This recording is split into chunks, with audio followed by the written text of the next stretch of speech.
بہت جامع بھی ہے اور مانع بھی ہے، اور بہت سارے مضامین کو حاوی ہے، شامل ہے، اور انشاءاللہ بڑا فائدہ ہوگا اس سے۔ پوری حدیث کی مکمل تشریح کا تو موقع نہیں ہے، یہ تو کئی خطبہ جمعہ یا کئی بیانات چاہیے اس پوری حدیث کی تشریح کرنے کے لیے، لیکن مضمون آپ کے سامنے آ جائے تاکہ اس میں جتنی باتیں کہی گئی ہیں ان سے ہم کو فائدہ پہنچ سکے۔ ایک روایت میں ہے، اللہ کے رسول علیہ السلام نے ارشاد فرمایا، ثلاث مہلکات وثلاث منجیات وثلاث کفارات وثلاث درجات۔ تین چیزیں ہلاک کرنے والی، تین چیزیں نجات دینے والی، تین چیزیں گناہ معاف کرنے والی، کفارہ بنتی ہیں، اور تین چیزیں جنت کے درجے ہمارے بلند کرنے والی۔ بالترتیب سب چیزیں بتائیں۔ ہلاکت سے بچے گا تبھی آدمی نجات پائے گا، جب نجات پائے گا تو مغفرت بھی ملے گی، جب مغفرت ہوگی تبھی درجے جنت کے بلند ہوں گے۔ تو یہ سب مرتب ہے، سب ایک دوسرے کے بعد ایک۔ پھر آپ علیہ السلام نے یہ 12 باتوں کی تفصیل بیان کی۔ تین ہلاک کرنے والی کون سی؟ فَأَمَّا الثَّلَاثُ الْمُهْلِكَاتُ فَشُحٌّ مُطَاعٌ وَهَوًى مُتَّبَعٌ وَإِعْجَابُ الْمَرْءِ بِنَفْسِهِ۔ آپ نے فرمایا تین ہلاک کرنے والی چیزیں جو ہیں ان میں سے سب سے پہلی چیز ہے شح مطاع۔ شح کا معنی ایک تو ہے حرص اور لالچ، اور ایک اور معنی بھی اس کے ہیں خود غرضی۔ خود غرضی، آدمی خود غرض ہوتا ہے، تو شحن حرص و لالچ یا خود غرضی، ایسی حرص و لالچ اور خود غرضی جس کی اطاعت کی جائے، یعنی آدمی اسی کی اطاعت کرتا ہے، یعنی اسی کو مقصد حیات بنائے ہوئے ہے اور اسی کے پیچھے بھاگتا ہے۔ حرص اور لالچ اس کے پیچھے پیچھے بھاگ رہا ہے۔ فرمایا حضور صلی اللہ علیہ وسلم نے انسان کو تباہ کر دینے والی چیز ہے۔ جس آدمی میں حرص پیدا ہو جائے، لالچ پیدا ہو جائے، خود غرضی پیدا ہو جائے۔ خود غرض آدمی آپ جانتے ہیں کہ اپنی غرض کو پورا کرنے کے لیے وہ پورے خاندان ہی کو تباہ کرنے کو تیار ہو جاتا ہے، پوری قوم کو تباہی پر ڈالنے تیار ہو جاتا ہے۔ غرض پوری ہونی چاہیے اس کی۔ اپنی ذاتی غرض کو پورا کرنے کے لیے آدمی سب کو داؤ پہ لگا دیتا ہے، اپنے بچوں کو بھی داؤ پہ لگا دے گا۔ خود غرض بعض اوقات ایسا یعنی بدترین بیماری خود غرضی کی ایسی ہوتی ہے، جب کسی کو لگ جاتی ہے تو وہ آدمی اپنے بچوں کو بھی اگر داؤ پہ لگا دے تو بھی پرواہ نہیں کرتا، اپنے گھرانے کو داؤ پہ لگانے کی بھی پرواہ نہیں کرتا، اس کو اپنی غرض پوری ہونی ہے۔ خود غرضی بہت بری بیماری ہے۔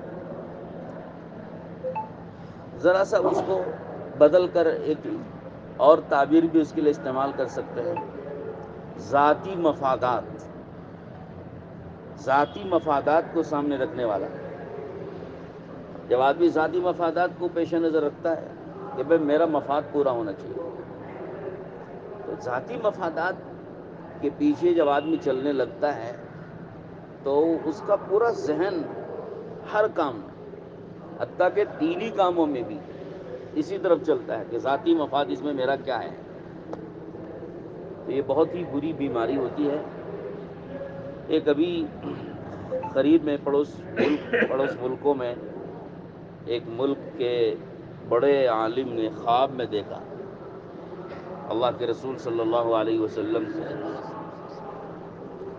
اور خواب میں آپ علیہ السلام نے ان کو یہ نصیحت فرمائی کہ امت کو یہ میرا پیغام پہنچا دو کہ اپنے ذاتی مفادات کو قربان کریں، امت کے اور اجتماعی مفادات کو ترجیح دیں۔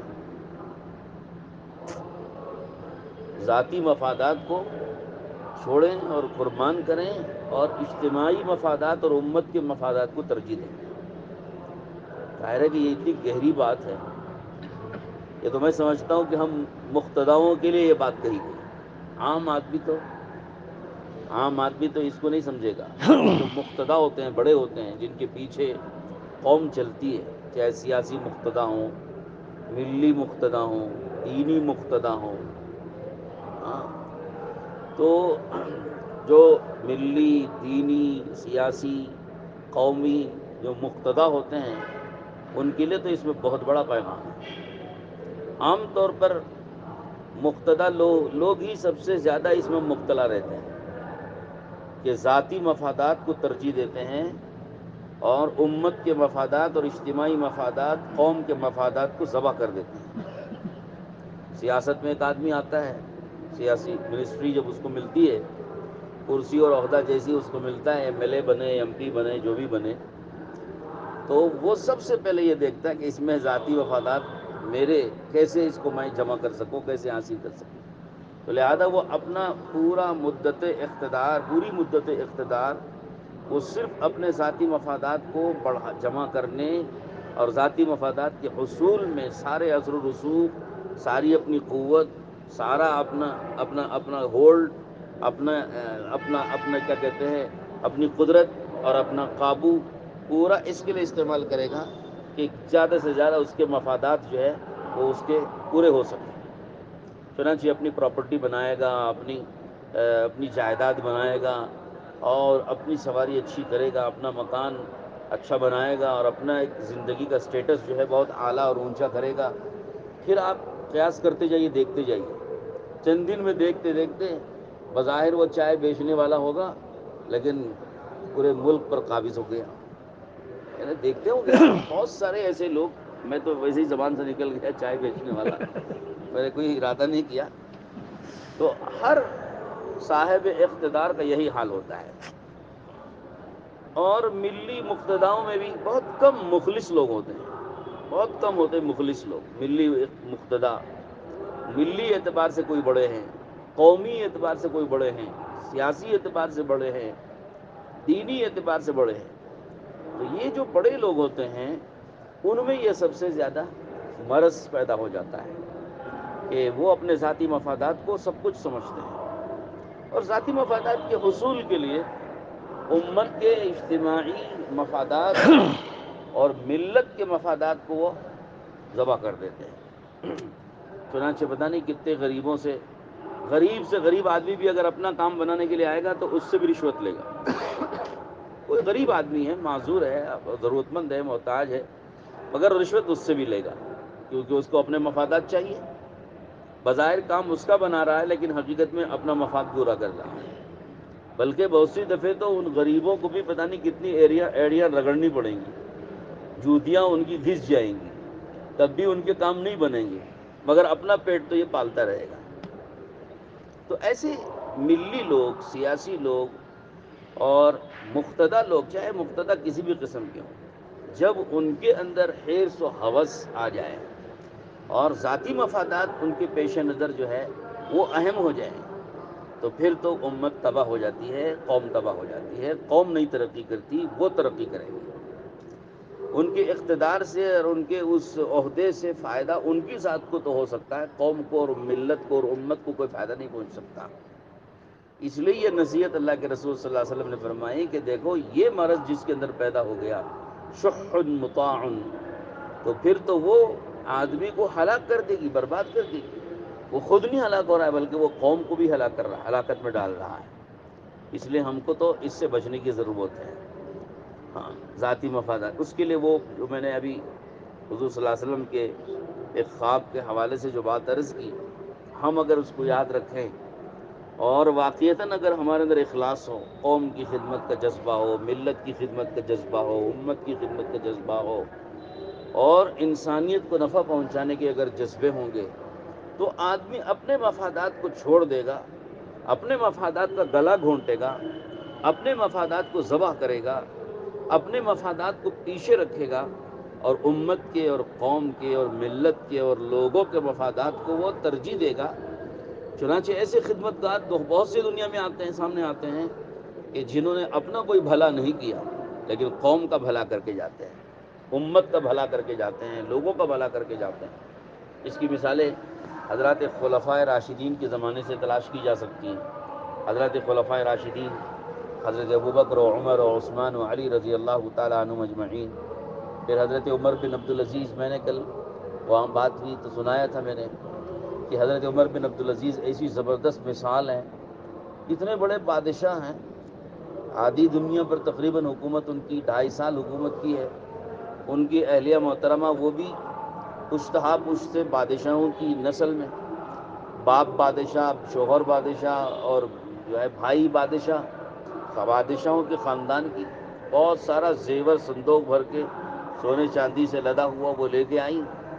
عمر بن عبدالعزیز رحمۃ اللہ نے فرمایا کہ دیکھ، یہ سارا زیور تجھے جو اپنے شاہی خاندان سے ملا ہے، تم جانتی ہو کہ یہ تمہارے ان خاندان کے لوگوں کا اپنا ذاتی کمایا ہوا مال نہیں ہے، یہ لوگوں سے جمع کیا ہوا مال ہے، اور یہ لوگوں کی امانت ہے.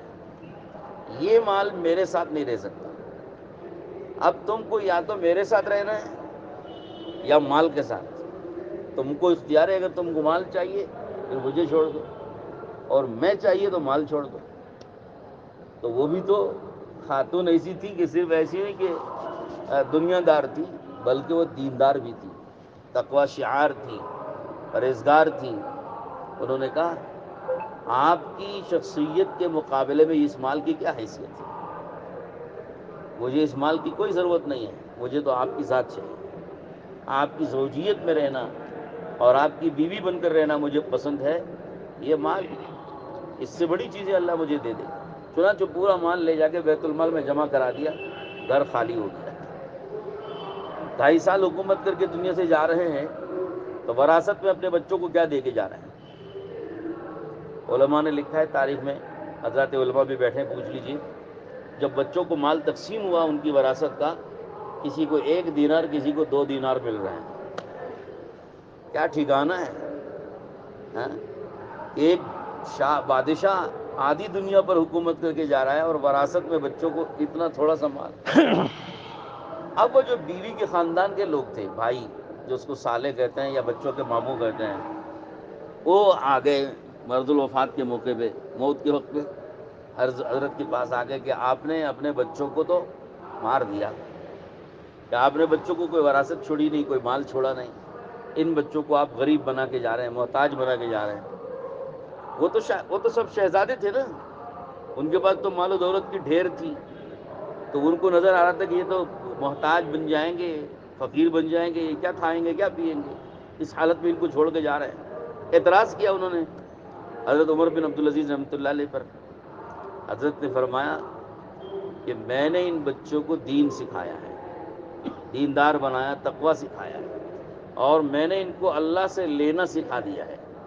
اگر یہ اس دین پر قائم رہے اور اللہ سے لینے والے بنے تو یہ اپنی حاجتیں، ضرورتیں اللہ سے پوری کر لیں گے. اور میں نے کوئی حرام مال جمع نہیں کیا، لوگوں کا ناجائز طریقے سے جمع نہیں کیا. خود میری اپنی کوئی ایسی کمائی تھی نہیں کہ میں ان کو مال دے کے جاتا، تو میں نے ان کو اللہ سے لینے والا بنا دیا ہے. جو ان کی ضرورت ہوگی یہ اللہ سے مانگ کے پوری کر لیں گے. دین سکھا دیا میں نے، تو جو اصل چیز سکھانے کی تھی وہ سکھا دیا میں نے. تو لوگ جانتے ہیں کہ حالات بدلے، دنیا نے دیکھ لیا. جو جن شہزادوں کو اعتراض ہوا تھا ان بچوں کی غربت پر، اور عمر بن عبدالعزیز رحمۃ اللہ علیہ کے مال چھوڑ کر نہ جانے پر اعتراض ہوا تھا، جن شہزادوں کو، ان شہزادوں کا حال یہ تھا کہ وہ اپنے باپ داداؤں کی کمائی اور وہ دولت کھا پی کر کے، مزے اڑا کر کے، گلچھرے اڑاتے ہوئے، پتہ نہیں کیا کیا عیش و عشرت میں اس کو برباد کرتے ہوئے، اسراف فضول خرچی میں لگاتے ہوئے مال پورے کا پورا تباہ و برباد کر دیا. مال استعمال کرنا تو آتا نہیں تھا، مال استعمال کرنے کا طریقہ سیکھا نہیں ہے. مال تو آیا لیکن مال کے استعمال کرنے کا طریقہ تو سیکھا نہیں ہے. تو مال پورے کا پورا اڑایا، برباد کیا، کھایا پیا، یہاں تک کہ نوبت یہ آئی کہ ایک دن مال ختم ہو گیا، اور ختم اتنا ہو گیا کہ اب ان کو اپنے بھوک پیاس مٹانے کے لیے جامع مسجد کی سیڑھیوں پہ بیٹھ کے لوگوں سے بھیک مانگنی پڑی. لوگوں نے دیکھا. اور حضرت عمر بن عبدالعزیز رحمۃ اللہ علیہ کے بچوں کو بھی لوگوں نے دیکھا کہ ایک ایک وقت میں 1,000 جانور اللہ کی راہ میں صدقہ کرنے والے بن گئے. تلک الایام نداولها بین الناس. حالات اللہ پاک بدلتے ہیں لوگوں کے. آج کا مالدار کل کا فقیر ہوتا ہے اور آج کا فقیر کل کا مالدار ہوتا ہے. تو زیر و زبر اللہ کر دیتے ہیں. حاکم کو محکوم، محکوم کو حاکم بنا دیتے ہیں، چھوٹے کو بڑا، بڑے کو چھوٹا بنا دیتے ہیں. تو اللہ رب العزت تو بڑی قدرت والے ہیں. ساری کائنات تو ان کی دو انگلیوں کے درمیان، جدھر چاہے جس طرف چاہے پلٹ دے. بہرحال اللہ رب العزت نے ہم کو یہ ساری پاکیزہ زندگی، ایک پاکیزہ زندگی سکھائی ہے، دی ہے. اس حدیث پاک میں جو رہبری ہم کو ملتی ہے وہ یہ ہے کہ ذاتی مفادات کو آدمی ترجیح نہ دے تو اللہ پاک دنیا بھی چمکائیں گے، آخرت بھی چمکائیں گے. اور اگر ذاتی مفادات کو ترجیح دے کے اپنی ذاتی اغراض کو پورا کرنے کے پیچھے لگے گا تو خسیرت دنیا والآخرہ، یہاں بھی برباد وہاں بھی برباد. یہی عمر بن عبدالعزیز کی میں نے مثال اسی پر دی کہ انہوں نے اپنے ذاتی مفادات کو ترجیح نہیں دی بلکہ اپنا ذاتی مال بھی خرچ کر کے خالی ہاتھ گئے دنیا سے، ذاتی مفادات کو قربان کر دیا. لیکن امت کے مفادات ایسے زبردست طریقے سے پورے کیے عدل و انصاف کے ساتھ کہ ان کی زمانے میں اتنا عدل و انصاف قائم تھا کہ جانور بھی کسی دوسرے جانور پر ظلم کرنے کی ہمت نہیں کرتا تھا. ایسا عدل و انصاف کہ زمین پر حاکم ایسا عادل موجود ہے کہ وہ ہر ظالم کا ہاتھ روک سکتا ہے، مظلوم کو مظلومیت کا بدلہ ظالم سے دلا سکتا ہے. یہ احساس جانوروں کو تک تھا، تو جانور بھی کسی دوسرے جانور پر ظلم کرنے کا ارادہ نہیں کرتا تھا. بھیڑیے اور بکریاں ایک ساتھ کھا رہے ہیں، چر رہے ہیں، پھر رہے ہیں، اور بھیڑیے کو ہمت نہیں کہ بکریوں پہ حملہ کرے. چرواہا نے جنگل میں دیکھ لیا، اچانک ایک بھیڑیے نے حملہ کر دیا بکری پہ.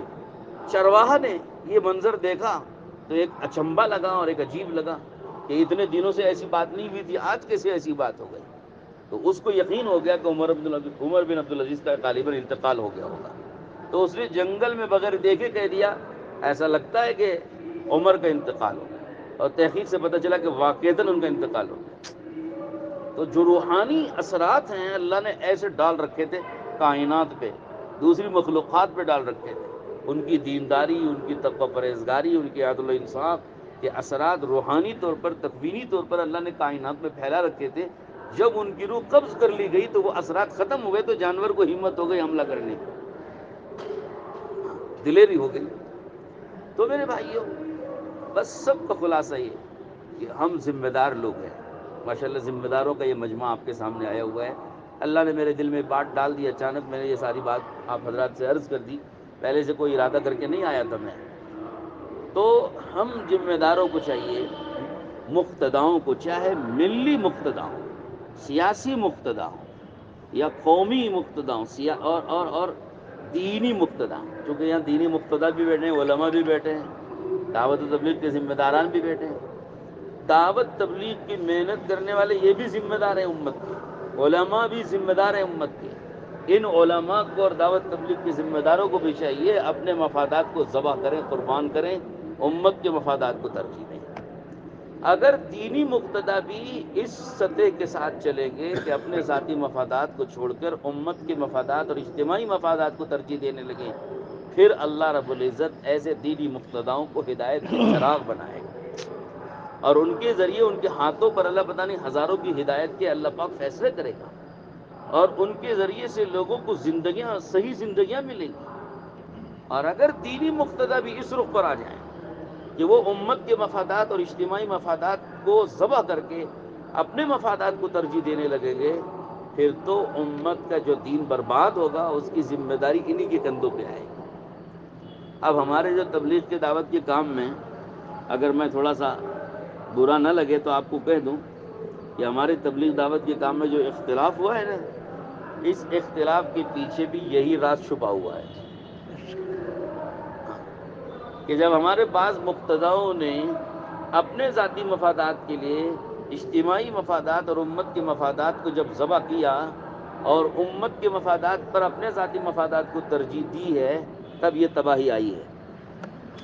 جب تک ہم اس سطح کے ساتھ چل رہے تھے کہ اپنے مفادات کی قربانی دیں گے، اپنی جان لگائیں گے، اپنا مال لگائیں گے، اپنی جان کھپائیں گے، اپنے وقت کو اور دل کو، دماغ کو لگائیں گے اور دکھائیں گے اور اس کے پیچھے کھپائیں گے اور اس کی قربانی دیں گے. جیسا کہ ہمارے حاجی فاروق احمد صاحب کہتے ہیں نا کہ بھائی جان لگانا، مال لگانا، یہ دو تو سب جانتے ہیں تبلیغ میں. اور دو اس میں اور ملا لو، دل لگانا، دماغ لگانا. جان لگانا ہے، مال لگانا ہے، دل لگانا ہے، دماغ لگانا ہے. کہ آدمی جان و مال کے ساتھ دل دماغ بھی لگائے دعوت و تبلیغ کی محنت میں، دین کے کاموں میں، امت کو دین میں آگے بڑھانے کے لیے دل دماغ بھی لگانا ہے آدمی. دماغ ہمارا دنیا کے لیے خرچ ہو رہا ہے، ساری دماغی قوتیں، صلاحیتیں دنیا کو بڑھانے میں لگا رہے ہیں ہم. دین کو ترقی دینے کے لیے ہمارے دماغ کی صلاحیتیں کتنی لگ رہی ہیں. اور ہمارا دل دنیا کے اوپر قربان ہو رہا، فدا ہو رہا ہے. کوئی کسی مخلوق پر فدا ہے، کوئی عورت پہ فدا ہے، کوئی مرد پہ فدا، کوئی اپنی بیوی پہ فدا، کوئی بچوں پہ فدا، کوئی مال پہ فدا، کوئی اپنی دکان پہ فدا، کوئی کارخانے پہ فدا ہے. دل تو نکال کے دنیا کے لیے دیا ہوا ہے.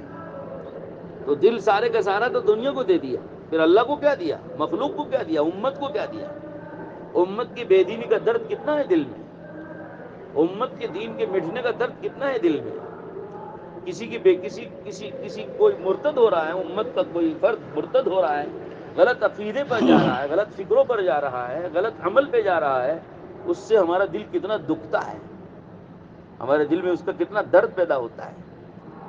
نہیں پیدا ہو رہا ہے تو اس کا مطلب ہمارا دل جو ہے وہ دین پر نہیں لگ رہا ہے، دین کے لیے خرچ نہیں ہو رہا ہے، تو دنیا کے لیے خرچ ہو رہا ہے. چھوٹا سا نقصان ہو جائے نا، 5-10 ہزار روپے کسی کے گم ہو جائے تو دل کتنا دکھتا ہے. امت کی کتنی نمازیں برباد ہو رہی ہیں مگر اس پر کبھی دل نہیں دکھتا. دکان کا تھوڑا سا نقصان ہو جائے دل کو کتنا ٹھیس پہنچتی ہے. لیکن امت کے زندگی سے کتنی سنتیں نکل رہی ہیں، اس پر دل نہیں دکھتا ہے. تو ہم کو اپنے آپ کو اس سطح پہ لانا ہے کہ ہمارا جو ہے دل بھی لگے، دماغ بھی لگے، جان بھی لگے، مال بھی لگے. تب جا کے پروان چڑھتا ہے، پروان چڑھتی ہے امت، اور امت کا دین پنپتا ہے، اور امت کو دین پر استقامت ملتی ہے، اور ہماری جان و مال سے امت کی صلاحیتیں جو ہے وہ نکھر کے آتی ہیں. اس پر میں نے یہ بات اس پر عرض کی کہ اجتماعی مفادات، امت کے مفادات کو ترجیح دینا ہے، اپنے مفادات کو قربان کرنا ہے. یہی ہے شح مطاع کے ذریعے سے ہمیں سمجھایا گیا. ورنہ اگر آدمی اس کے برعکس چلے گا کہ اپنے مفادات کو ترجیح دے گا اور امت کے مفادات کو ذبح کر دے گا، اس کی پرواہ نہیں کرے گا، تو پھر تو ہلاکت والی چیز ہے شح مطاع. بہرحال یہ ایک تفصیل تھوڑی سی لمبی وعدے کے خلاف ہو گئی. وعدہ تھا کہ تفصیل نہیں کریں گے، وعدے کے خلاف تفصیل کر دی دے رہے ہیں. اور باقی باتیں، دوسری بات جو حضور اکرم صلی اللہ علیہ وسلم نے فرمائی، ہون متبع، خواہش نفس جس کی اتباع آدمی کرتا ہے، نفسانی خواہشات کے پیچھے چلنا، جس کو آپ قرآن مجید میں بھی اللہ پاک نے اس کو بیان کیا ہے کہ افرأیت من اتخذ الہہ ہوا، کہ آپ نے ایسے آدمی کو دیکھا جس نے اپنی خواہش نفسی کو اپنا خدا بنا لیا، کہ وہ پیچھے کسی کی چلتا ہے تو خواہش نفس، یعنی آنکھ دیکھتی ہے تو خواہش کے مطابق، زبان بولے گی اپنی خواہش کے مطابق، کان سنیں گے تو اپنی خواہش کے مطابق، دماغ سوچتا خواہش کے مطابق، ہاتھ کسی چیز کو چھوتا ہے تو اپنی خواہش کے مطابق، پیر کسی طرف بڑھتے ہیں تو خواہش کے مطابق. تو گویا خواہش نفس وہ اس کے نزدیک اصل ہے، اتباع اس کی کرتا آدمی، تو پھر آدمی تباہ ہو جائے گا. خواہش نفس کو اپنا مقتدی بنا لیا. تیسری بات حضور صلی اللہ علیہ وسلم نے اس میں فرمائی، اعجاب المرء بنفسہ، آدمی کا اپنے آپ کو اچھا سمجھنا، خود پسندی اس کو کہتے ہیں. ایسا مرض ہے کبھی آدمی کو سدھرنے نہیں دیتا. ہاں، کبھی آدمی کو سدھرنے نہیں دیتا یہ مرض، خود پسندی. میرے برابر کوئی نہیں، میری رائے کے برابر دوسرے کی کیا رائے کی کیا حیثیت، میری عقل کو کون ٹکر لے گا، میری صلاحیت کو کون ٹکر لے گا، میری قابلیت کے برابر کا کون ہے. تو آدمی ہر چیز میں ہر چیز میں، ہر صفت میں اپنے ہی کو پسند کر رہا ہے، اپنے ہی کو اچھا سمجھ رہا ہے، اور کسی کو اپنے برابر گردانتا ہی نہیں، تولتا ہی نہیں، تو پھر تو یہ تو آدمی کو تباہ کرے گا۔ جب آدمی اپنی اچھائیوں پہ اتنا زیادہ نظر کرنے لگے کہ اس کو اپنی اچھائیوں کے سوا کسی کو کوئی اچھائی لگتی ہی نہیں، بھاتی ہی نہیں، تو اس مرض میں آدمی آ جاتا ہے۔ اپنی اچھائیاں اتنی زیادہ اس کو اچھی لگ رہی ہیں کہ کسی کی اچھائیاں اسے بھاتی ہی نہیں، اور کسی کی اچھائیاں اسے اچھی لگتی ہی نہیں، اور کسی کو خاطر بھی نہیں لاتا۔ کوئی بڑے سے بڑا مولوی آ جائے، کوئی بڑے سے بڑا علامہ آ جائے، کوئی بڑے سے بڑے شیخ الحدیث بھی آ جائے، ہاں وہ اس کو خاطر بھی نہیں لائے گا۔ کوئی بڑے سے بڑا آدمی آ جائے، خاطر بھی نہیں لائے گا۔ کیوں؟ کہ اس کو اپنی حیثیت جو ہے اس کو سب سے بڑی معلوم ہوتی ہے۔ تو یہ مرض بہت برا مرض ہے، اللہ ہم سب کی حفاظت فرمائے۔ مجھے اس پر زیادہ تفصیل میں نہیں جانا ہے، صرف ایک بات جو حضرت مولانا الیاس صاحب رحمۃ اللہ علیہ کے ملفوظات میں مجھے ملتی ہے وہ مجھے آپ کو سنا ہے۔ امید ہے کہ اگر یاد رکھیں گے تو فائدہ ہوگا۔ یاد رکھیں گے نا؟ انشاءاللہ۔ حضرت مولانا الیاس صاحب رحمۃ اللہ نے فرمایا کہ اللہ نے ہم کو 2 آنکھیں دی۔ ایک آنکھ اس لیے دی تاکہ اس سے اپنی کمیاں دیکھو، اس سے اپنی کمی دیکھو، اپنے عیب دیکھو، اپنی کمزوریاں دیکھو، اپنی برائیاں دیکھو۔ اور دوسری آنکھ اللہ نے اس لیے دی تاکہ اس سے دوسروں کی خوبیاں اور اچھائیاں دیکھو۔ دوسروں کی خوبیاں ہیں، دوسروں کی اچھائیاں ہیں، دوسروں کی صلاحیتیں ہیں، وہ دیکھو۔ دونوں آنکھوں کا کام الگ الگ ہے۔ سمجھانے کا ایک انداز ہوتا ہے، یہ مطلب نہیں ہوتا کہ آپ ایک آنکھ بند کر کے اپنی برائی دیکھو، دوسری آنکھ کھول کر کے دوسروں کی اچھائی دیکھو، یہ مطلب نہیں ہوتا ہے۔ سمجھانے کا ایک انداز ہے کہ اللہ نے 2 آنکھیں دی ہیں 2 کام کرنے کے لیے۔ بھائی ایک کام ہم کو یہ کرنا ہے کہ اپنی اچھائیاں نہیں دیکھ رہے بلکہ اپنی کیا دیکھنا ہے؟ بھول گئے، اپنی کمیاں، کوتاہیاں، اپنے عیب، اپنی برائیاں دیکھ رہے ہیں۔ دوسرا کام کہ بھائی دوسروں کی اچھائیاں اور دوسروں کی خوبیاں، دوسروں کی صلاحیتوں کو دیکھ رہے ہیں۔ حضرت نے فرمایا افسوس ہے کہ ہماری دونوں آنکھوں نے دونوں کام چھوڑ دیے۔ ہماری دونوں آنکھوں نے دونوں کام چھوڑ دیے، بلکہ ایک تیسرا کام دونوں نے مل کے لے لیا۔ دونوں نے مل کے تیسرا کام کیا لے لیا؟ دوسروں کے عیب دیکھنا، دوسروں کی کمیاں دیکھنا، دوسروں کی برائیاں دیکھنا، دوسروں کی کمزوریاں دیکھنا۔ یہ دونوں نے مل کے یہ کام لے لیا۔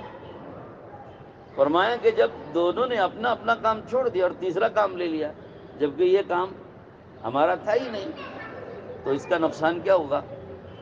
اس کا نقصان یہ ہوگا کہ جب آدمی کو اپنی کمی کوتاہیوں اور عیبوں اور برائیوں پہ نظر نہیں ہوگی، اس کی کبھی اصلاح نہیں کرے گا۔ اور جب دوسروں کی اچھائیاں اور خوبیوں پر نظر نہیں رہے گی تو کبھی دوسروں کی صلاحیتوں سے فائدہ نہیں اٹھائے گا۔ اس کے اندر وہ خوبیاں اس کے اندر کبھی نہیں آنے کی۔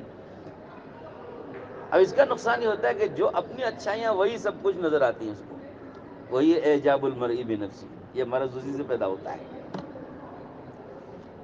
اور پھر اس سے بھی زیادہ خطرناک بیماری اس کی وجہ سے اور پیدا ہوتی ہے، وہ کیا؟ کہ دوسروں کی حقارت، اس سے یہ پیدا ہو جاتا ہے۔ اللہ تعالی ہم سب کی حفاظت فرماوے۔ آپ حضرات بڑی دور سے تشریف لائے، قربانیاں دے کر کے، اچھی اچھی باتیں سننے کے لیے آئے، تو یہ تو پورے کے پورے آپریشنس ہو گئے۔ آپ بھی سوچ رہے ہوں گے کہ بھائی یہ تو پورے آپریشنس ہو گئے، ہے نا، زخم لگنے والی باتیں ہو گئی۔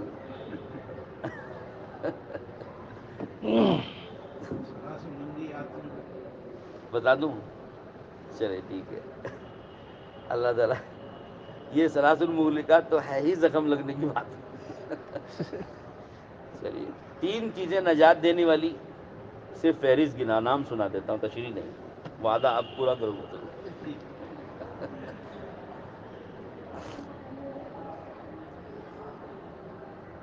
فالعدل فی الغضب والرضا،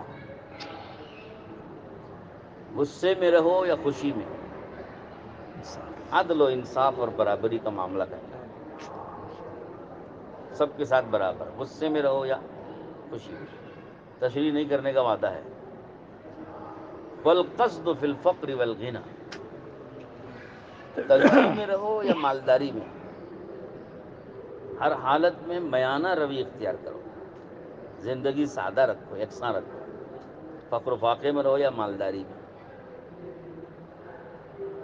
وخشیت اللہ فی السر والعلانیہ، تنہائی میں رہو یا مجمع میں، اللہ سے ڈرا کرو.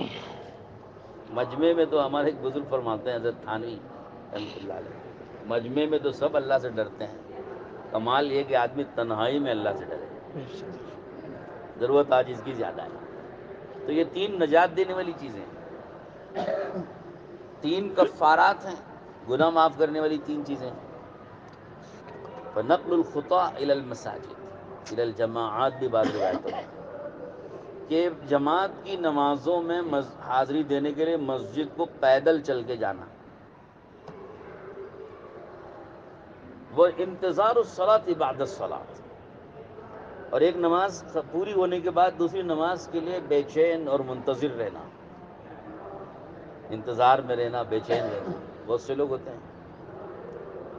وہ اسباغ الوضوء فی الصبرات، اور تیسری چیز ہے کہ ناگوار موقعوں پہ وضو پورا کرنا. ناگوار موقع جیسے صبح کا وقت ہوتا ہے فجر کا، اور فجر میں اٹھنا بھی بھاری ہوتا ہے، اس وقت میں وضو اور پورا وضو کرنا. اسی طرح سے ٹھنڈ کا موسم ہے، گرم پانی نہیں ہے، ٹھنڈے پانی سے وضو کرنا. تو ٹھنڈے پانی سے وضو کرنے میں آدمی جو ہے وہ اتنا اس کو بوجھ محسوس ہوتا ہے کہ وہ کوشش کرے گا کہ بھائی جتنا کم سے کم پانی استعمال ہو، فرض ادا ہو جائے ایک ہی مرتبہ دھل کر کے، تو ٹھنڈک کم لگے گی نا، تو جلدی وہ اس سے نمٹنا چاہے گا. آپ علیہ السلام نے فرمایا کہ اگر تم اس حالت میں ناگواری برداشت کرتے ہوئے پورا وضو کرو گے سنت کے مطابق، اور اس ناگواری کے موقع پہ، تو اس سے گناہ معاف ہوں گے. یہ تین چیزیں ہو گئیں، یاد رہیں گی.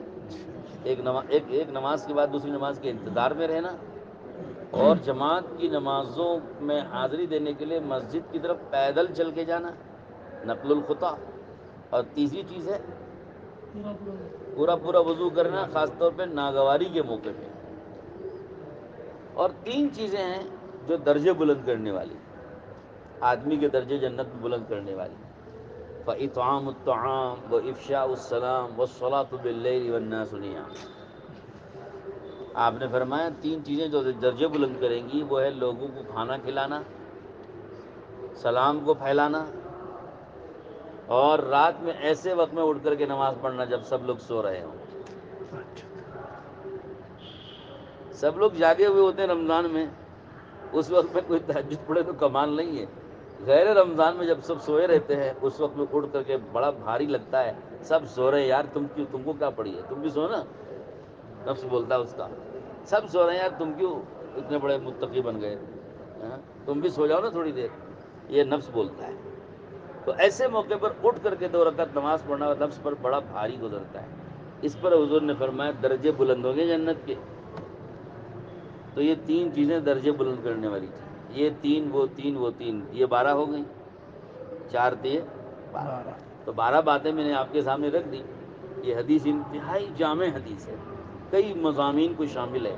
ایک مضمون پر بھی اگر ہمارے یہ حضرات علماء بولنا شروع کریں گے تو میں سمجھتا ہوں 12 ہفتے لگائیں گے یہ حضرات. 3 مہینے پر.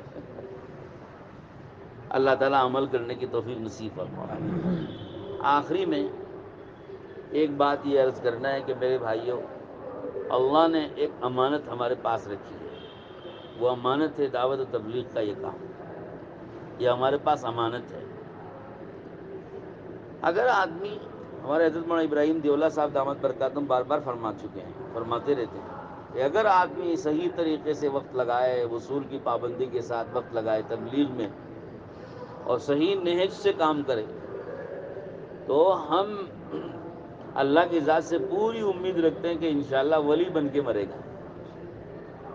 ہاں، کیونکہ یہ تبلیغ دعوت کا کام اللہ نے ایسے بزرگوں کے توسط سے ہم کو پہنچایا ہے جن بزرگوں کا اللہ سے خاص تعلق تھا. ان کا رونا دھونا، ان کا گڑ گڑانا، ان کا اللہ سے مانگنا، ان کا اللہ سے تعلق، ان کا عملاً اس کام میں لگنا اور اس کام کو اللہ کی بارگاہ میں پیش کر کے قبول کرانا، اس کام کی تائید کرنا، اس کام کے لیے امت کو کھڑا کرنا، یہ سب بڑے بڑے بزرگوں اور بڑے بڑے اللہ والوں کا اس میں ایسی شمولیت ہوئی ہے کہ ان کی جان بھی، مال بھی، دل بھی، دماغ بھی، وقت بھی اس کام کے پیچھے لگا ہے۔ اس کی وجہ سے اس کام کے اندر اللہ نے ایک زبردست تاثیر پیدا کر کے رکھی ہے۔ تو کل رات میں یہی وہاں مجمع میں بیان کیا، تقریباً 1,500-2,000 کا مجمع تھا۔ ان حضرات سے میں نے یہی عرض کیا کہ اس کام کے اندر جو تاثیر ہے نا، وہ تاثیر باقی رہے گی مگر چند شرطوں پر، کہ اگر اس کام کو ان چند شرطوں کے ساتھ کرو گے تو یہ تاثیر باقی رہے گی، ورنہ تاثیر ختم ہو جائے گی۔ چند شرطیں کیا ہیں؟ تو پہلی شرط یہ ہے کہ اس کام کو جن اصولوں کے ساتھ ہمارے بڑوں نے چلایا ہے، ہم ان اصولوں کی پابندی کریں، اصولوں سے ہٹ کر کے کام نہ کریں۔ دوسری شرط یہ ہے کہ جس نہج سے ہمارے ان تینوں بزرگوں نے اس کام کو قائم کیا، اسی نہج پر ہم اس کام کو آگے بڑھائیں۔ کام کا نہج نہیں بدلنا، نہج یعنی طریقہ۔ تینوں بزرگوں نے، مولانا الیاس صاحب، مولانا یوسف صاحب، مولانا انعام الحسن صاحب رحمہم اللہ، جس نہج پر انہوں نے کام کو چلایا اور کھڑا کیا ہے، اسی نہج پر کام کو باقی رکھنا۔ اور تیسری شرط یہ کہ اس کام کو کرنے والا اللہ کی رضا کے لیے کام کرے، کہ مجھے کسی سے کچھ لینا دینا نہیں، کوئی راضی ہو کوئی ناراض ہو، مجھے تو اللہ کو راضی کرنا ہے۔ میرا اللہ مجھ سے خوش ہو رہا ہو اور میرا اللہ مجھ سے راضی ہو رہا ہو، میرا معاملہ میرے اللہ کے ساتھ ہے، میں اللہ کے لیے کام کر رہا ہوں، میں اللہ کے لیے کام کر رہا ہوں، اللہ کا حکم سمجھ کے کر رہا ہوں۔ پھر چوتھی شرط یہ ہے کہ آدمی صرف آخرت کو بنیاد بنا کے کام کرے، دنیا کو مقصد نہ بنائے۔ اس کو ابھی ذاتی غرض کہا نا، کہ ذاتی غرض کوئی مفادات، ہمارے یہاں تو کہا جاتا ہے نا کہ بے غرض بن کے بے طلب بندوں میں جا کے دعوت دینا، یہ جملے بولتے نہیں بولتے تبلیغ میں؟ بے غرض بن کے بے طلب بندوں میں جا کے کام کرو۔ یہ بے غرض کا مطلب کیا ہے؟ کہ ہمارے دل میں کوئی غرض نہیں، ہماری غرض صرف یہ کہ ہماری آخرت بن جائے۔ انما ہممنا الآخرہ، صحابہ کا نعرہ، صحابہ کا قول، کہ صحابہ یہی کہتے تھے کہ ہمارا تو ساری غرض آخرت والی، دنیا کی کوئی غرض نہیں۔ تو یہ چوتھی شرط ہے۔ ہاں، اصول کی پابندی، نہج، صحیح نہج پر کام کرنا، اور اللہ کی رضا کے لیے کرنا، آخرت طلبی ہو، دنیا طلبی نہ ہو۔ ہاں، اور اسی طرح سے ایک اور بات میں نے کہی تھی، ذہن سے نکل رہی ہے۔ تو یہ چند باتوں کا لحاظ ہمیں کرنا چاہیے۔ ہاں ہاں، پھر نکل گئی، چلیے یاد آئے گی بولوں گا انشاءاللہ۔ اب اگر ہم ان شرطوں کے ساتھ اس تبلیغ کے کام کو کریں گے تو اس کام میں جو تاثیر رکھی اللہ نے، وہ تاثیر ہماری ذات سے لے کر پوری امت تک اور امت کی ہر فرد تک ظاہر ہوتی رہے گی، اور یہ کام جو آدمی لے کے چلے گا اس کی ذات میں یہ تاثیر نظر آئے گی۔ میں نے ایک مرتبہ میاں جی سے پوچھا کہ میاں جی کیا بات ہے، پہلے زمانے میں لوگ 3 دن لگاتے تھے تو زندگی بدل جاتی تھی، اور آج 4 مہینے بھی لگا کے جو کہ تم واپس آتے ہیں، وہ کیا وجہ ہے؟ تو میاں جی نے مجھ سے فرمایا کہ پہلے کے لوگوں کے دل پاک تھے، پہلے کے لوگوں کے دل پاک تھے۔ اب اس کے بعد کا جملہ نہیں بولنا ہے، تو مطلب ہے کہ دل اتنا پاک و صاف تھا کہ بالکل جس کو کہتے ہیں نا کہ بھئی ایک کچی دیوار، کہ جو اس میں ڈالو اتر جاؤ۔ تو پہلے کے لوگ دل پاک دل لے کے چلتے تھے، زندگی بنانے کے ارادے سے چلتے تھے، صاف دل ہے، سلیٹ ہے، اس پر جو لکھو وہ لکھ لیا جاوے، دل میں کوئی اغراض نہیں، دل میں کوئی مقصد نہیں، دل میں کوئی بری نیت نہیں، پاک صاف دل، خالی دل، کہ آپ جو ڈالو گے ہم لیں گے۔ تو لہذا 3 دن بھی لگتے تھے نا، اس 3 دن میں ان کو جو کچھ ملتا تھا سب لے لیتے تھے اور زندگی بدل جاتی تھی، یو ٹرن لے لیتی تھی زندگی۔ اور اب ہم اپنے دل میں جو کچھ پہلے سے بھرا ہوا ہے وہ بھرا ہوا ہی لے کے جاتے ہیں، اس کو خالی کرنا نہیں چاہتے۔ تو وہ نئی چیز جو آنی ہے نا اللہ کی طرف سے، وہ کہاں رکھی جائے گی جب پہلے سے دل بھرا ہوا ہے، مشغول ہے، دل مشغول ہے۔ دنیا کی محبتوں سے، دنیا کی اغراض سے، وغیرہ وغیرہ. تو اس لیے ہم جس طرح جاتے ہیں اسی طرح واپس آ جاتے ہیں.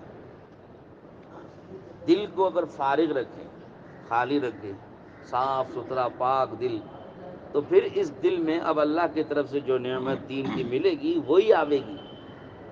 تو یہ پہلے کے لوگوں میں ہوتا تھا، دل خالی کر کے لے جاتے تھے اور بھرتی کر کے لاتے تھے. تو اب ہم پہلے سے بھرتی دل لے کے جاتے ہیں تو بھرنے کے لیے کوئی جگہ ہی نہیں ہوتی وہاں پہ. اللہ ہم سب کو اس کی توفیق نصیب فرمائے. تو بات یہ چل رہی تھی کہ اگر تبلیغ دعوت کے کام کو ان تمام شرائط کے ساتھ کیا جاوے تو انشاءاللہ اس کا جو نفع ہے پکی بات ہے، نفع یقینی ہے. اللہ نے تاثیر رکھی ہے. تاثیر ظاہر اس لیے نہیں ہوتی کہ ہم ان شرطوں کی خلاف ورزی کرتے ہیں، یا تو بے وصولی ہوتی ہے، وقت لگاتے ہیں مگر بے وصولی سے، یا پھر نہج کی پابندی نہیں کرتے، جو من میں آیا جیسے من میں آیا کرتے رہتے ہیں. جو کام جس نہج سے بڑوں نے چلایا نا، تینوں بزرگوں نے، اس نہج سے کام نہیں کرتے، نئی نئی باتیں چلاتے ہیں. آج کل جیسے آ گئی ہیں نظام الدین والے، ہمارے بعض حضرات خود ہی اس کو چلانے لگے ہیں، نئی نئی باتیں. تو نہج کی پابندی انہوں نے ختم کر دی، نیا نہج لانے لگے کام میں. تو اس کی وجہ سے جو تاثیر پہلے سے چل رہی تھی 100 سال سے، وہ تاثیر اب ختم ہونے لگی. اور اللہ کی رضا کے جذبے سے زیادہ لوگوں کو خوش کرنے کے جذبے ہو گئے. لوگوں کی خوشی کے لیے کام کرتے ہیں، دوسروں کی خوشی کے لیے، کہ وہ خوش ہو جائیں، ان کے نزدیک میرا ایک مقام بن جائے، ان کے نزدیک میں مقبول ہو جاؤں، ان کے نزدیک میری ایک حیثیت بن جائے. تو لوگوں کے نزدیک اپنی حیثیت بنانے کے لیے کام کرنا ہے، یا اللہ کے نزدیک اپنی حیثیت بنانے کے لیے کام کرنا ہے، یہ ہے. اور پھر دنیا طلبی بہت، یہ دنیاوی غرض کچھ پوری ہونی چاہتی، پوری ہونی جو ہے دل میں ہوتی ہے، اور آخرت طلبی نہیں ہوتی ہے. اس لیے کام کا جو نفع ملنا چاہیے وہ نہیں ملتا ہے. بس میں مختصر عرض کر رہا ہوں. ایک مثال میں نے سنا ہی کل وہاں رات میں مجمع کو، وہ مثال بہت خوش ہوئے لوگ، بڑی پسند آئی. آپ کو بھی سنا دیتا ہوں، سنیں گے انشاءاللہ؟ یاد رکھیں گے نا انشاءاللہ؟ پتہ نہیں آپ کو پسند آئے نہ پسند آئے، نہیں پسند آئے تو واپس دے دیں. ہمدرد کمپنی، مثال بول رہا ہوں، فرضی مثال مان لو اس کو. ہمدرد کمپنی، اس کی فلاں فلاں بیماری کی دوا بنتی ہے، دوا کا نام معلوم ہے، سمجھے نا؟ اب اس دوا کا ایک فارمولہ ہوتا ہے، اور وہ فارمولے کے مطابق اس میں جو چیزیں ڈلی جائیں گی سب کے سب بالکل اصلی اور فرسٹ کلاس، ایک دم اصلی، نقلی نہیں، کوالٹی مینٹین کرتے ہوئے وہ چیزیں اس میں ڈالی جا رہی ہیں. تو کمپنی ہے ہمدرد، دوا کا نام ہے فلاں، اور اس کا ایک فارمولہ، اور اس میں جو چیزیں ڈلی گئیں وہ پوری فرسٹ کوالٹی والی اصلی چیزیں ڈلی گئی. وہ چل رہی تھی، مقبول ہو گئی، لوگوں میں کلک ہو گئی. اب جو آدمی وہ دوا کھا رہا ہے نفع ہو رہا ہے، جو جس بیماری کے لیے وہ دوا بنی وہ دوا استعمال کر رہا ہے، وہ بیماری دور ہو رہی ہے. تو لوگوں میں نام ہو گیا اور برانڈ جو ہے مشہور ہو گیا. ہمدرد کا، بھائی ہمدرد کی دوا لاؤ، ہمدرد کا فلاں معجون فلاسفہ لاؤ، ہمدرد کا فلاں معجون آرد خرما لاؤ، مثال بول رہا ہوں. دوا آدمی منگاتا ہے کیونکہ اس کو تجربہ ہو گیا کہ بھائی یہ برانڈیڈ کمپنی ہے، اس کمپنی کی فلاں دوا کھاؤ تو بہت نفع فائدہ ہو رہا ہے، بڑا اثر ہو رہا ہے، بیماری دور ہو رہی ہے. ہوا ایک حادثہ کہ ہمدرد کمپنی کو کسی نے خرید لیا، بک گئی. اب جس نے ہمدرد کمپنی کو خرید لیا اس نے کیا کیا، کمپنی کا نام باقی رکھا، دوا کا نام بھی باقی رکھا، فارمولہ بدل دیا، کوالٹی چینج کر دی، فارمولہ بھی بدل دیا اور کوالٹی بھی چینج، کوالٹی میں بھی تبدیل کر دی. تو فرسٹ کوالٹی کا مال ڈالتا تھا تو اس نے اب اس میں سیکنڈ تھرڈ کوالٹی کا مال ڈالنا شروع کیا. اب وہی دوا بازار میں آ رہی ہے اور لوگ کھا رہے ہیں تو فائدہ نہیں ہو رہا ہے، صحت نہیں ہو رہی ہے، بیماری نہیں جا رہی ہے. کمپنی کے اندر کے جو ملازمین تھے انہوں نے یہ حرکت دیکھی، یہ نئے خریدار کی، کہ یہ بہت بگاڑ رہا ہے، تو ہم تو بدنام ہو جائیں گے، انہوں نے استعفیٰ دے دیا کہ بھائی ہم کمپنی میں نہیں رہیں گے. استعفیٰ دے کے باہر آ گئے. باہر آ کے انہوں نے نئی کمپنی فارم کی، اور نئے نام کمپنی کا دے کر کے نئی کمپنی کے ساتھ وہی دوا بنائی اور وہی فارمولا پرانا والا اختیار کیا، اور فرسٹ کوالٹی والا مال جیسے وہاں ڈالتے تھے وہ فرسٹ کوالٹی والا مال ڈالنا شروع کیا، وہ دوا بن کے بازار میں آئی، لوگوں نے کھانا شروع کیا تو بڑا فائدہ ہونے لگا لوگوں کو۔ اب لوگوں کے سامنے اب دو مال ہیں، دو دوائیں ہیں، ایک ہمدرد کمپنی کی برانڈڈ کمپنی کی دوا اور ایک نئی کمپنی کی دوا۔ تو اب آپ بتاؤ کہ آپ اس وقت میں کون سی دوا لوگے؟ نئی کمپنی، نہیں، سوچ سمجھ کے بولنا، نہیں ذرا سوچ سمجھ۔ برانڈڈ کمپنی کی دوا لوگے نا، ہمدرد کی برانڈڈ کمپنی والی دوا، پھر کون سی لوگے؟ نئی کمپنی۔ کیوں؟ وہ تو نئی کمپنی ہے۔ اب دو دماغ ہوتے ہیں، آپ سوچو میری بات۔ ایک نوجوان طبقے کا دماغ ہوتا ہے، نوجوان بچے کچے دماغ والے، وہ کہتے ہیں کہ یار ہم کو تو برانڈ چاہیے، وہ تو باٹا برانڈ کی کمپنی کا مال ہے نا، جوتا وہی لانا، دوسرا مت لانا۔ وہ تو ہمدرد کمپنی کی جو دوا ہے نا وہی لانا، ہم کو دوسرا نہیں لانا۔ کپڑے کی بھی برانڈ دیکھتا ہے، جوتے کی بھی برانڈ دیکھتا ہے، دوائی کی بھی برانڈ دیکھتا ہے، تو برانڈ کے پیچھے بھاگتا ہے۔ بڑے لوگ ہوتے ہیں ذرا عقل مند لوگ، وہ کہتے ہیں کہ یار برانڈ کے پیچھے مت بھاگو، کوالٹی کو دیکھو، کوالٹی کو دیکھو۔ نئی کمپنی اگر اچھی کوالٹی کا مال تم کو دے رہی ہے، اس برانڈڈ کمپنی سے بھی اچھا مال تم کو یہاں مل رہا ہے، تو تم کیوں برانڈ کے پیچھے بھاگتے ہیں؟ تو کہنا نہیں یار وہ نئی کمپنی ہم کو معلوم نہیں وہ کیا کون بنایا، وہ نئی کمپنی ہے، یہ برانڈڈ کمپنی پرانی کمپنی ہے۔ تو نوجوان طبقے کا دماغ ہوتا ہے برانڈ کے پیچھے بھاگنا، اور سمجھدار طبقے کا اور ذرا عقل مند لوگ اور بوڑھے لوگوں کا مزاج ہوتا ہے کوالٹی کی طرف بھاگنا۔ تبلیغ کا یہ اختلاف بالکل اسی طرح کا ہے۔ بات سمجھ آ گئی؟ تو اب آپ برانڈ کے پیچھے بھاگو گے، کوالٹی کے پیچھے بھاگو گے؟ بس جب یہ میں نے مثال دی تو سارا مجمع کہنے لگا کہ بس اس مثال سے ہم کو بات پوری سمجھ میں آ گئی کہ ہمارا سارا دعوت تبلیغ کی جو محنت اس وقت میں چل رہی ہے نا، بالکل صحیح 100% اس پر شکیل بھائی بتاؤ، بالکل 100% فٹ ہو رہی اس پہ۔ تو بھائی جب ایک معروف اور مشہور ہو گئی کمپنی، اس لیے مشہور ہوئی تھی کہ انہوں نے چند چیزوں کو مینٹین کیا تھا، کوالٹی مینٹین کی تھی اور فارمولا صحیح اپنایا تھا۔ جب کمپنی کو دوسروں نے خرید کر گئے، یہ خیانت کر دی، فارمولا بھی چینج کیا، کوالٹی کو بھی تبدیل کر دیا، لو کوالٹی ڈالنا شروع کر دیا، تو ظاہر سی بات ہے کہ جو لوگ زمانے زراعت سے وہاں کام کر رہے ہیں ان کو معلوم ہے کہ بھائی یہ جو چیز ڈالی جا رہی سب نقلی ہے، یہ تو لوگوں کو بگاڑ دے گی اور فائدہ کیا پہنچائے گی، ہو سکتا ہے کہ یہ لوگوں کو نقصان پہنچائے صحت کو، وہ دیکھ رہے ہیں اندر۔ تو وہ امانت داری ان کی یہ ہے کہ وہ باہر آ گئے، کیونکہ انہوں نے دیکھا کہ اس میں یہ کوالٹی کو مینٹین نہیں کر رہے، اصلی چیزیں ڈالنے کے بجائے نقلی چیزیں ڈال رہے ہیں، اور اسی پیسے پر بلکہ قیمت بھی بڑھا دیا، دوائی کی قیمت بھی بڑھا دی، مال ڈال رہے نقلی۔ تو ان کو خدشہ ہوا کہ بھائی ہم بدنام ہو جائیں گے، کل کے دن پکڑے جائیں گے، یہاں ریڈ ہوگا تو سب پھنس جائیں گے۔ تو انہوں نے سلامتی اس میں سمجھے کہ ہم نکل کے باہر آ جائیں، استعفیٰ دے کے باہر آ گئے۔ ان کو معلوم ہے کہ یہ مال جائے گا، یہ دوا جائے گی، لوگوں کو صحت نہیں ملے گی، بیمار ہو جائیں گے لوگ، تو اس لیے باہر آ گئے۔ تو یہ مثال تو 100% فٹ ہوتی ہے ہماری تبلیغ دعوت کی محنت۔ ہمارے ان بزرگوں نے نظام الدین اسی لیے چھوڑا کہ وہاں جو کوالٹی پہلے مینٹین ہوتی تھی وہ کوالٹی ختم ہو گئی۔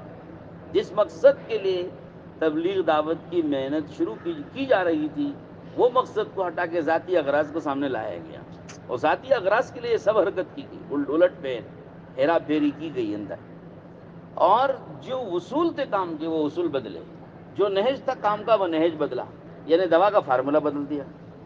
سمجھے نا آپ، دوا کا نام وہی باقی، اب سب کہتے ہیں کہ صاحب وہ بھی تو تبلیغ ہے یہ بھی تو تبلیغ ہے، کیا فرق ہے؟ ہم کہتے ہیں کہ بھائی دوا کا نام وہی ہے مگر کیا ہوا، فارمولا چینج ہو گیا ہے اور کوالٹی بدل گئی، یعنی نہج کام کا بدل گیا اور مقصد کام کا بدل گیا، اور وہ صفات اب نہیں رہی۔ اس لیے آپ وہ تبلیغ کرو گے تو وہ پرانی دوا برانڈڈ کمپنی کی، فارمولا چینج ہو گیا، کوالٹی چینج ہو گئی، جو دوا مل رہی وہ کھانے کی طرح ہے، اس کا کوئی نفع تم کو سامنے نہیں آنے والا ہے۔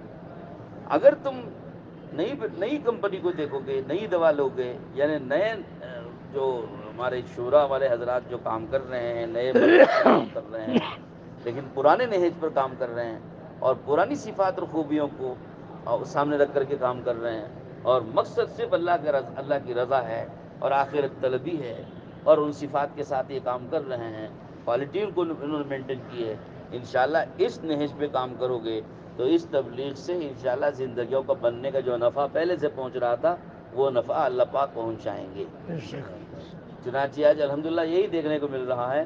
آپ وہاں جو دیکھ رہے ہو ان کے کام کرنے والوں کا طریقہ اور وہ لوگ کیسے کام کرتے ہیں اور ان کے کام کرنے والوں کا دل دماغ کس چیز میں لگ رہا ہے, صلاحیت کس چیز میں لگ رہی ہے, آپ آنکھوں سے دیکھ رہے ہیں. مہاراشٹر والے ہندوستان میں سب سے زیادہ اس کا مشاہدہ کر رہے ہیں. مار دھاڑ, اس کو لوٹو, اس کو مارو, اس کو نکالو, اس کو چھینو, اس کا چھینو, اس کی کرسی جو ہے گراؤ, اس کو کرسی پہ چڑھاؤ. یہی سارا تبلیغ کا پلیٹ فارم اسی کے لیے استعمال ہو رہا ہے. وہی ہے, دوا بدل گئی نا, کوالٹی بھی بدل گئی, فارمولہ بدل گیا. اب وہ دوا کھا رہے ہیں مگر فائدے کی بجائے نقصان ہو رہا ہے. تبلیغ کر کے زندگی بننے کی بجائے زندگی بگڑ رہی ہے. بہرحال اللہ تعالیٰ ہم سب کو سمجھنے کی توفیق نصیب فرمائے. اب یہ الٹ پھیر اندر کیا ہوا, فارمولہ کیا بدلا گیا, کوالٹی کو کیا چینج کیا گیا, وہ تفصیل بیان کرنے کا وقت نہیں ہے. مختصر بول دیتا ہوں چند لفظوں میں. 4 چیزیں. قرآن کی تفسیر غلط شروع ہو گئی, حدیث کی تشریح غلط ہو گئی, اور مسائل, فقہی مسائل کو انہوں نے اپنے منمانی طریقے پہ بیان کرنا شروع کر دیا. عقائد میں جمہور یعنی اہل سنت والجماعت کے جو عقائد ہیں ان عقائد کے خلاف نئے نظریات اور نئے فکریں اپنی قائم کر لی. یہ 4 تو بڑی زبردست غلطیاں ہوئی, بہت زبردست غلطیاں. اس کے علاوہ بھی ہوئی ہیں. تبلیغ کا فارمولہ بھی چینج کر لیا. 2.5 گھنٹے کی جو محنت باہر مسجد کے باہر ہوتی تھی, ساری محنت کو کہہ دیا یہ سب خلاف سنت ہے, اور سب کو سمٹا کے دعوت تعلیم استقبال کے عمل کو لا کے کہہ دیا مسجد میں کرنے کو کہ یہ سب سنت کے مطابق ہے. تو اگر یہی عمل کر کے اگر امت ہدایت پر آ سکتی ہے تو اب تک کے ہمارے پیش رو 100 سال کے بزرگوں کو کیوں نہیں سمجھ آئی یہ بات؟ ان کو معلوم ہے کہ مسجد سے کس کا تعلق ہے, کتنے لوگ مسجد آئیں گے, کتنے لوگ مسجد میں ملیں, ان کو معلوم ہے. اور دعوت کا میدان تو مسجد کے باہر ہے, ان کو پتہ ہے. اور عین نبیوں کی سنت اور ہمارے نبی کی سنت مسجد کے باہر دعوت دینا ہے, ان کو پتہ تھا. اس لیے انہوں نے 2.5 گھنٹے کی محنت کا طریقہ مسجد کے باہر محنت کرنے کو بنایا. سمجھا؟ اس سے امت بن رہی تھی. اب اس کو ختم کر کے مسجد میں سمیٹ رہے ہیں, اور اس سے کتنے لوگ بنیں گے, کتنے لوگ ہاتھ آئیں گے, اللہ جانے. بہرحال تبلیغ کی پوری محنت کو, پورے طریقے کو بدلنا ان کا ایک جو ہے مین مقصد بن گیا. اور ان کی ایک دل کی گویا خواہش جو گویا بچپن سے دل میں پنپ رہی ہے کہ یہ خود تبلیغ کے کام کو ایک نئی بنیاد ڈالیں, نئی جان ڈالیں گے, اور پرانا نہج تبدیل کر کے نیا نہج لائیں گے. ایسا لگتا ہے کہ جیسے ان کو بچپن سے کوئی اندر سے خواہش پنپ رہی تھی, آج اس کے پورا کرنے کا موقع مل گیا. ہمارے چکے پہ زیادہ معلوم ہے. ہاں, 30 سال سے کام سنت سے ہٹا ہوا تھا. بتاؤ, یہ کہہ رہے جو لوگ سنت شریعت کو جانتے ہیں وہ لوگ تبلیغ کر رہے تھے. اب ان کا تبلیغ کا طریقہ سب سنت سے ہٹا ہوا تھا. اور اب جس آدمی کو سنت بھی نہیں معلوم, شریعت بھی نہیں معلوم, علم بھی نہیں ہے, عمل بھی نہیں ہے, وہ کہہ رہے ہیں کہ صاحب جو میں کر رہا ہوں وہ سنت کے مطابق. تو بہرحال ایسی سب جرت مندیاں ہو رہی ہیں. اللہ سمجھنے کی توفیق نصیب فرمائے. میں اس پر مزید تفصیل نہیں بیان کرنا چاہتا, مختصر سی اتنی بات آپ حضرات کے لیے کافی ہوگی انشاءاللہ. اور امید کرتا ہوں کہ آپ حضرات انشاءاللہ جم کے ایک صحیح نہج کا کام آپ کو ملا ہے. کمپنی چاہے نئی ہو مگر پرانی نہج پر, پرانے اصولوں پر, پرانی ترتیبوں پر کام آپ کو دیا جا رہا ہے, اور پرانے اصولوں ہی کے ساتھ, انہی اصولوں کے ساتھ کام کرنے کو کہا جا رہا ہے. آپ اس کو مضبوطی سے تھامے رہیے, پورے شرح صدر کے ساتھ چلیے. دل میں شک و شبہ نہ ہوگا, پتہ نہیں یہ حق ہے کہ وہ حق ہے, یہ صحیح ہے کہ وہ صحیح ہے, ہاں پتہ نہیں کیا صحیح ہے کیا غلط ہے, یہ نہیں, شک و شبہ نہیں, پورے یقین کے ساتھ چلو انشاءاللہ. تفصیل کا موقع نہیں, میں پورے اعتماد اور پورے وثوق سے بات عرض کر رہا ہوں. سارے حالات سے ہم واقف ہیں الحمدللہ. جتنا نظام الدین میں ان کے مولانا صاحب کے قریب ہم رہے, شاید دوسرے لوگ اتنا قریب نہیں رہے ہوں گے. دوسرے لوگ, ہمارے کرناٹک کی بات بول رہا ہوں میں, دوسرے صوبے کی نہیں بول رہا ہوں, مہاراشٹر کی نہیں بول رہا ہوں, ہمارے کرناٹک کے لوگوں میں کہ ہم ان سے سب سے زیادہ قریب رہے. مشورے میں سامنے بیٹھتے تھے, مشورے لکھتے تھے. احوال سے زیادہ واقف وہ لوگ ہوں گے نا جو زیادہ قریب تھے, اندر کے حالات سے, ان کی ساری چیزوں سے واقف وہ رہیں گے جو وہاں وقت گزار چکے ہیں. جو باہر رہے ہیں ان کو اندر کی حالت کا کیا پتہ، کیوں بدلا، کیوں ہوا، ایسے کیسے ہو گیا، وہ کیسے ہو گیا، باہر رہنے والوں کو کیا پتہ ہے؟ تو باہر رہنے والوں کو تو سچی سچی چیزیں ملیں گی، اندر رہنے والے کو حقیقت معلوم ہوتی ہے. تو میں بھی ایک ادنا ان میں سے ہوں جو اندر رہ کے اندر کے حالات سے واقفیت رکھنے والے. ہمارے شکیل بھائی بھی ان میں ہیں، اور بھی لوگ ہیں، ہاں بہت سے لوگ ہیں. تو ان چند اندر اور قریب رہ کے حالات کو دیکھنے والے لوگوں میں ہم بھی ہیں. تو اس لیے میں پورے وثوق سے، پورے اعتماد سے، پورے یقین سے یہ بات عرض کر رہا ہوں، اللہ نے ہمارے ان شورا کے بزرگوں کی برکت سے ایک صحیح نہج کا کام صحیح اصولوں کے ساتھ کرنے کے لیے ہمیں ایک اللہ نے راستہ دیا ہے. ہم اسے مضبوطی سے تھامے رہیں. ہو سکتا ہے کہ اب تھوڑا سے حالات میں ہم ہوں، لیکن یہ حالات ہمیشہ نہیں رہیں گے، حالات بدلتے جاتے ہیں. چند دن وہ اپنے خواہشات پوری کر لیں گے، کر لینے دو. اپنا غصہ اتاریں گے، اتار لینے دو. ہاں کب تک اتاریں گے؟ کتنی ان کی سطح ہے، کتنے دنوں تک ان کی طاقت ہو، کتنے دنوں تک ان کا زور چلے گا. اسباب کے بلبوتے پہ، بیساکھی کے بلبوتے پہ کھڑا ہونے والا زیادہ دیر نہیں کھڑا ہوتا، بیساکھیاں ٹوٹ جاتی ہیں. ٹھیک ہے انشاءاللہ. تو یہ بیساکھی لیے کھڑے ہیں، بیساکھیاں ان کے ہاتھوں میں ہیں، سہارے ہیں، ان کے سہارے، ان کے سہارے. جب وہ سہارے ٹوٹ جائیں گے نا تو سب ایک دم گر جائے گی. تو اس لیے گزارش ہے جم کر آپ حضرات چلتے رہیں، انشاءاللہ فائدہ ہوگا. سبحان اللہ بحمدہ، سبحانک اللہم وبحمدک، ونشہد اللہ